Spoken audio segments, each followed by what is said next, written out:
माझं नाव रिया नितीन शिंदे.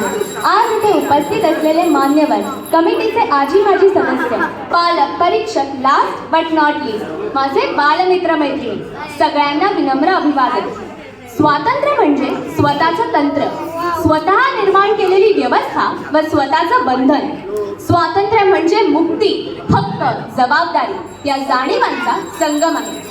स्वातंत्र्य हा केवळ एक शब्द नाही, परकीय शक्तींपासून मुक्ती मिळालेली स्थिती एवढंच या शब्दाचं वर्णन नाही, तर स्वातंत्र्य ही एक संकल्पना आहे व या संकल्पनेचा उमग भारतीय तात्विक विचारात आहे. भारतीय तत्वज्ञान हे कुण्या एका ऋषीच्या चिंतनातून आलेले नाही, तर अनेक वर्षांपासून निसर्गाचं अवलोकन करून अनेक विद्वानांनी विविध ग्रंथांमधून, काव्यातून व अनेक प्रकारच्या उक्तींमधून ती गुंफलेली विचारसरणी आहे. राजकीय व कायदेशीररित्या 15 ऑगस्ट 1947 ला आपण पारतंत्र्य संपवलं, परंतु आपण खरोखरच स्वतंत्र झालो आहोत का?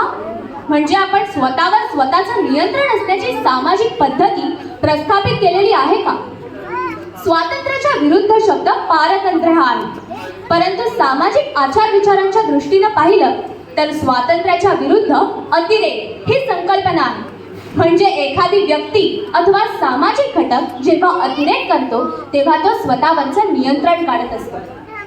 1947 मध्ये आपण स्वतंत्र नव्हतो, म्हणजे आपण पारतंत्र्यात होतो, पण आपल्यावर जुलूम करणारी ब्रिटिश राजवट ही काही स्वतःवर मानव तत्वांचं नियंत्रण वापरून वागत नव्हती, ती अतिरेकी होती. याशिवाय दक्षिण आफ्रिकेत कृष्णवर्णीयांचे स्वातंत्र्य हिरावून घेऊन त्यांच्यावर अत्याचार करणारी राजवट अतिरेकी होती.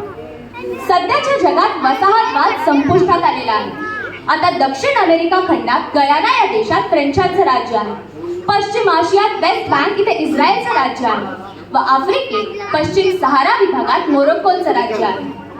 हे अपवाद सोडल्यास आता स्वातंत्र्य विरुद्ध पारतंत्र्य हा वाद संपुष्टात आलेला आहे.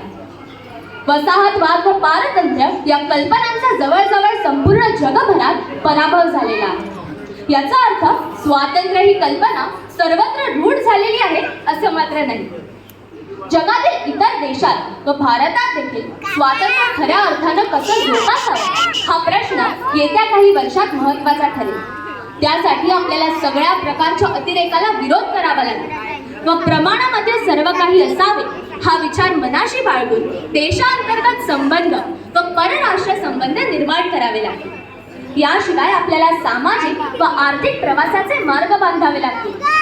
स्वातंत्र्य म्हणजे मुक्ती, हक्क, जबाबदारी या जाणीवांचा संगम हे मनात खोलवर रुजवावं लागेल. एवढे बोलून मी 2 शब्द पूर्ण करते. जय हिंद, जय भारत. धन्यवाद.